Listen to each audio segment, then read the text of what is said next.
ধরে দুই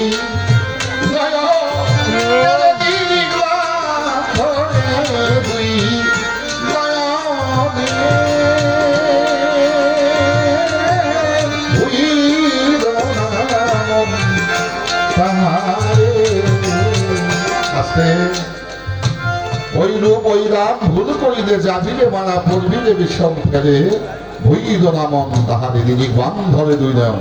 তাহলে বাধাবাধির কথা আসলো, ধরাধরির কথা আসলো।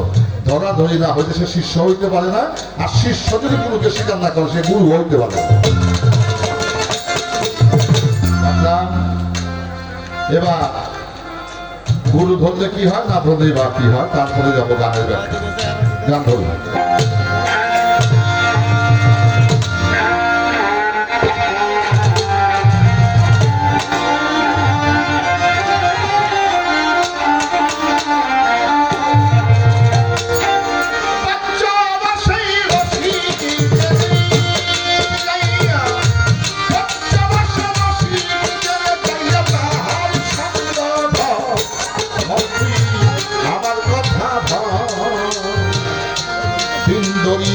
মুক্তি পাবি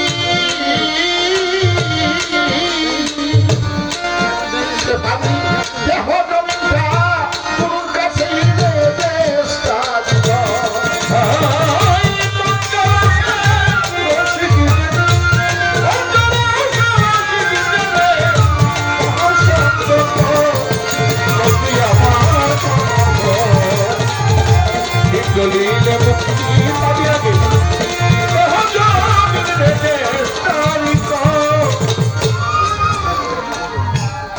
গান, গানের অপর নাম জ্ঞান।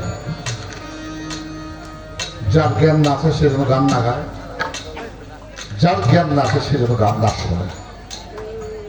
অজ্ঞানী লোকে গান গাওয়া নিষেধ, অজ্ঞানী লোকে গান শোনাও নিষেধ। আমার বিশ্বাস আপনারা জ্ঞানী গুণী সাধুগুলো বসুন, আপনাদের চেয়ে আমার জ্ঞান বেশি না, আপনাদের জ্ঞান অনেক সূক্ষ্ম জ্ঞান। তবে একটা আশা আছে, একজন মূর্খ অশিক্ষিত মানুষ যদি শিক্ষিত লোকের সঙ্গ করে, একজন চোরটা বদমাইশ খুনি যদি কোনো অলিয়া উলিয়া সঙ্গ করে, এই সঙ্গ গুণের রঙ্গ লাভ করে সে আল্লাহর ওলি হয়ে যেতে। এরা কে বলেছেন? সেকসাবি তার ফার্সি বয়ানে বলেছেন, এক জামানা শাহবাজ সাসারে তাওয়াফে বেরিয়া তুমি শত বৎসর ইবাদত করে যাহা অর্জন না করতে পারো, একজন অলিয়া উলিয়া পীর মাশায়েখের সাথে এক রাত্রে তুমি তার চেয়ে অধিক অর্জন করতে পারো। এই বিশ্বাসে আমার বিশ্বাস। পঞ্চদশে রসিক জেনে যাইয়া তাহার সঙ্গ ধর, মন তুই আমার কথা ধর, বিন্দু দিলে মুক্তি পাবি দেহ জমিন রেজিস্ট্রারি কর। বাজান মরার কাছে আছে যাত্রা জিনিস যাইয়া যাত্রা গুরুর কাছেই করা মোহাম্মদের প্রেমের অফিস আছে তো আল্লাহর আছে মরার কাছে যাত্রা জিনিস গুরুর কাছে করে উঠি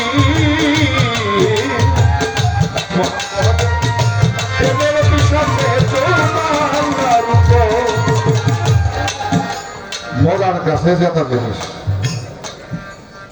যে বইয়া গেছে তার কাছে যেটা কি থাকে, সাউন্ডটা কিন্তু হোক হয়েছে বাবা, কানে বাজে প্রতি রাত্রে গান গাইতে হয়তো বাবা।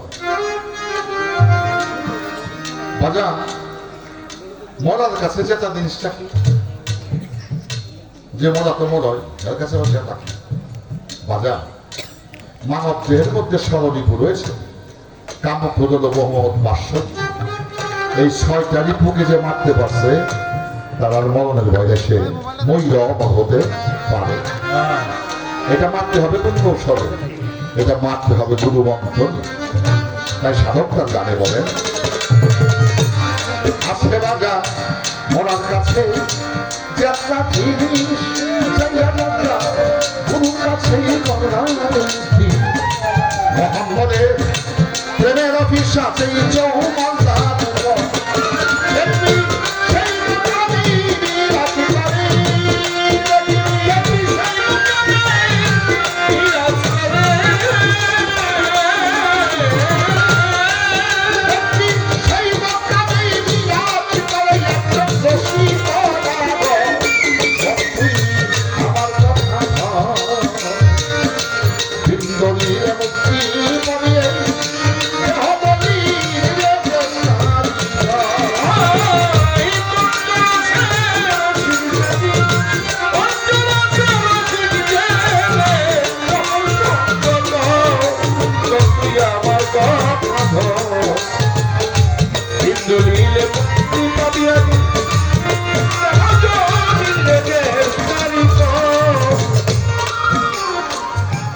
আজকে যে অনুষ্ঠানে মালিকে বাউল সব আমার দরবারে আসছে, আমি টেলিফোনে তাদেরকে নিষেধ করছি আমি গান গাইতে পারবো। তখন একটা অবস্থায়